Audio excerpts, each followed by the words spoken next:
Servus Männer, it's Red Pill Germany again. This week was very busy for me, so I didn't have the time to make a video, but now I want to comment on something that I've noticed going on in my comment section under my videos. There were questions like, why are you so pro-Russian? Why are you anti-Western? Are you anti-European now? Why are you such a Putin fan? And I thought a little bit about what these questions might actually mean and what is maybe going on in the heads of the people who are typing in these statements under my videos. One guy even asked, when are you moving to Russia, Red Pill Germany? So in today's podcast, I want to talk a little bit about that, and I think, quite frankly, to begin with, that this says much more about these people than it says about me, because let me tell you, I am not pro-Russian. I have never made a pro-Putin or pro-Russian video or any pro-Russian statements. Why?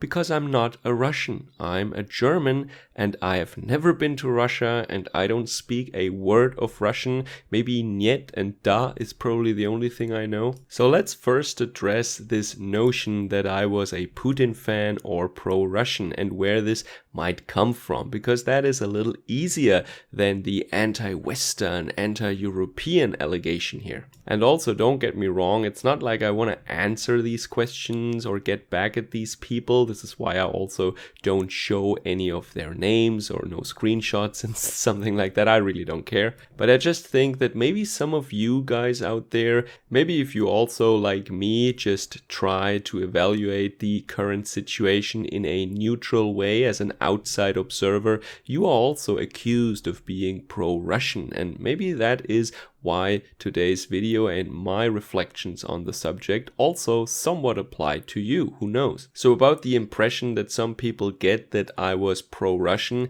I think the easiest way to explain that, and it might not apply to everyone, but I think the most common explanation for that would be that they have an us versus them mindset, which is pretty much what you had in the US elites during the Bush era, the second Bush era that is. It was us versus them. It was, if you're not for us, you're against us. There is no neutrality here. You cannot be neutral. You can't just be an outside observer or a neutral party. No, you either actively support us or you are an enemy. And Germany, partly, and also France, they were treated as an enemy during that time because we didn't want to go to Iraq when he told us about these WMDs there. And now, once again, it is the elites in the United States, it is the powers that rule the United States that want to drag us into a global conflict. They want to grow this conflict beyond the borders of Ukraine and draw us all in there. And it seems like that the people who comment under my videos, who make such comments, they are victim to that same way of thinking. They have adopted this kind of mindset. They are, in a way, maybe brainwashed by this one-sided mass media coverage in the West. They think that if you're not for Ukraine, then you must be pro-Russian. Or if you do not support the United States and the globalists and their satellite states and their puppet regimes everywhere, then you must be pro-Putin. And then the thing about wanting to move to Russia, I mean, I know it was tongue-in-cheek, it was more like a joke probably, I don't know what that person thought when he said that, but I said it before, I don't speak Russian. I think that their mentality is very foreign to us here in Central Europe, and this is why I could never fit in Russia, and I also think it is probably not a very good place to live for someone like me. And of course, Russian media, I mean, I don't know what they're saying since I don't speak Russian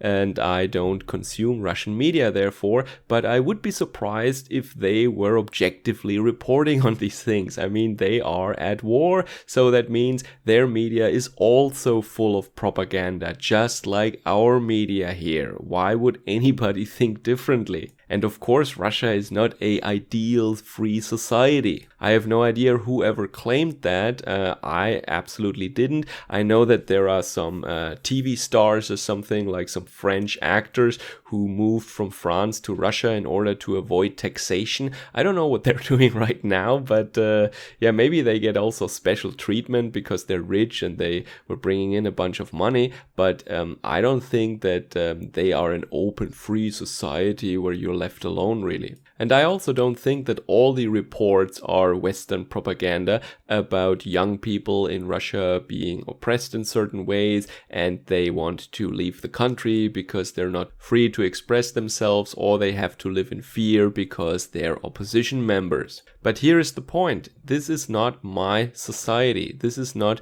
my country. My country is Germany, and I criticize the German government, the German so-called elites, and the German puppet regime. Why should I criticize Russia when Russia is not attacking Germany? When Russia has been a very good trade partner for Germany, so I have no issues with that. Now let's move on to the notion that I'm anti-Western. See what they're doing here? If you're not supporting NATO, if you're not supporting the EU or the globalists that are pretty much centered in the United States and that have their satellite and vassal states, mostly in Europe and also some other countries. Yeah, I'm not a fan of that empire of lies, Putin said. And yeah, once again, I'm not a Putin fan, but when he says something that is correct, yeah, I'm not gonna contradict him on that one. It is an empire of lies, and I'm not a big fan of that. But it's very interesting what they make out of that, these people.